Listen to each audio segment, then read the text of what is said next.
గురువులు మార్గదర్శకులు అని, విద్య ద్వారా జ్ఞానం లభిస్తుందని అభినవ వివేకానంద కృష్ణ చరణానంద భారతీ స్వాముల వారు అన్నారు.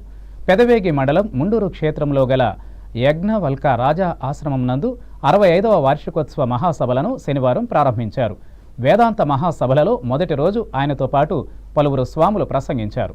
ఈ సందర్భంగా భారతీ స్వామి మాట్లాడుతూ, ఈ దివ్య కార్యక్రమానికి వివిధ రాష్ట్రాల నుండి అఖండ జ్ఞాన నిధులైన పీఠాధిపతులు, ఆశ్రమాధిపతులైన సాధు మహాత్ములు శ్రీ యజ్ఞవల్క్వ రాజాశ్రమ వేదాంత మహాసభలలో పాల్గొని వారి దివ్యమైన బోధనలను అందించడం జరుగుతుందని అన్నారు. ఈ కార్యక్రమంలో అవధూత స్వరూపానంద గిరిస్వామి, పరమానంద గిరిస్వామి, ప్రతిష్టానంద సరస్వతి స్వామి, రామానంద స్వామి మరియు భక్తులు పాల్గొన్నారు.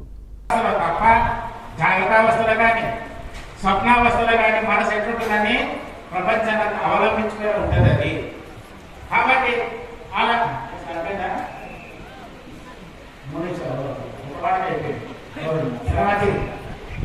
కాబట్టి బుద్ధిని పట్టవాలి, అందరు శుద్ధం చేసుకోలేదు, ఉన్నదా లేదనే దానికి ఒకటే మాట చెప్పేస్తాను. బుద్ధ్యా విశుద్ధయా బుద్ధ్యాత్మానం బుద్ధిని మనసుని సంబోధన చేయాలి.